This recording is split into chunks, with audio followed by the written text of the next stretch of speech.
This is James O'Brien's book, How Not to Be Wrong, The Art of Changing Your Mind. And I think the first thing I'd say about this is that I would never have chosen this book on the strength of its cover, its title, or its photograph. Clearly it's put on there by a marketing department to be provocative and to perhaps stand out from other books when it's displayed in a bookshop window or whatever. But I think this does a great disservice to the quality of the content of this book. I'll try to explain. James O'Brien, he's the host of a radio phone-in on LBC, and his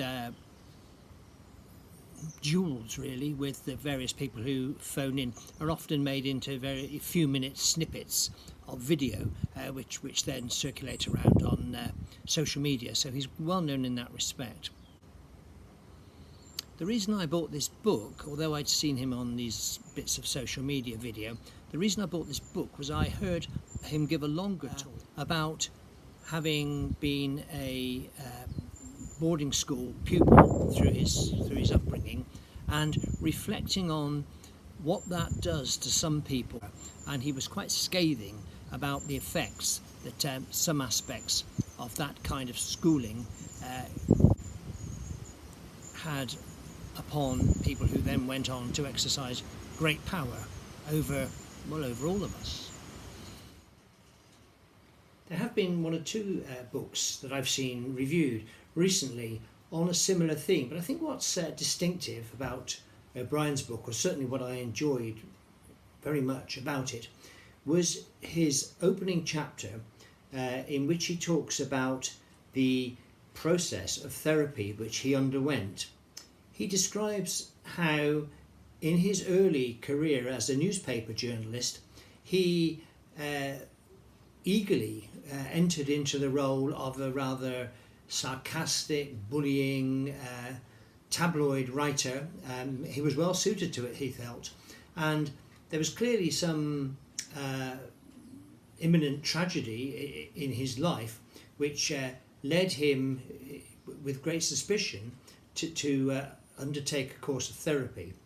And I thought his account of this process was extremely honest and really helpful to anybody who's trying to understand how therapeutic activity can really benefit a person. Lots of commentators have lamented the way in which British society has become so polarised on various issues, particularly since in 2016. And O'Brien, although he's got a firm stance on those sort of issues, is very good in talking about the kind of footballism of public opinion and political and social opinion these days, whereby you're either on one side or the other, and your side can do no wrong and everything it says is right, and the other side can do nothing right and everything they say is contemptible and to be dismissed. So although O'Brien is clearly on the left liberal side on most big current issues, I think he is honest and fair about why he is there, and he does that mainly by reflecting on his former pre-therapy self. And he uses lots of material, including snippets of interviews he's done, written interviews, talk show interviews, whereby he has said things and believed things which he has since firmly renounced. So he's talking still about his own journey as a result of that therapy, in terms of examining why he thought and felt the things that he did think and feel. And feelings are a big part of it. So although he's got a quick mind and he's very capable verbally, he is also now aware of where his feelings come from. The survivor personality that he adopted and grew into in boarding school, and which he castigates a number of our leading politicians for also having, and their lack of empathy that results from that. And of course, although this book is very much about O'Brien's own journey, it forces us to also question ourselves and to think about our own opinions and where they come from, staunchly held beliefs and whether they are inflexibly held, and to be able to be wrong and to change our own minds.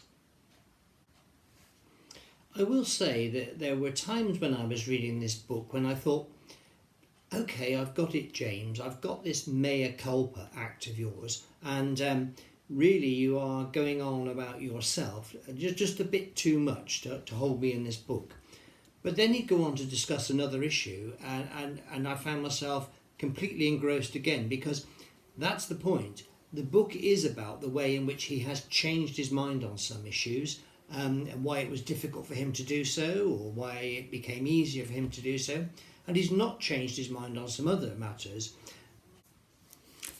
So some of those issues that he is discussing in the book are things like stop and search, the issues around white privilege and Black Lives Matter, then perhaps less serious matters like tattoos, but back on private schooling, marriage.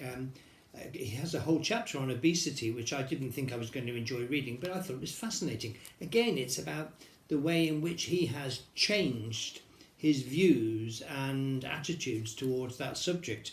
And a chapter near the end on trans people. And one of the points that he emphasises is that he has learned by listening to people, really listening to people, and people who have had lived experience, as he puts it, of these various issues. And that's what he puts his changes of attitude down to. So I'll just finish by reading a paragraph on that, where he says, "It seems to me that the things that prevent us from feeling proper empathy towards people with very different life experiences, of understanding the negative experiences that contributed to making them who they are born of an ongoing failure and reluctance to address the negative experiences that contributed to making us who we are. It didn't do me any harm was a lie I told myself to try and make it all okay. And in denying what happened to me, I was able to deny the power something similar has to hurt others."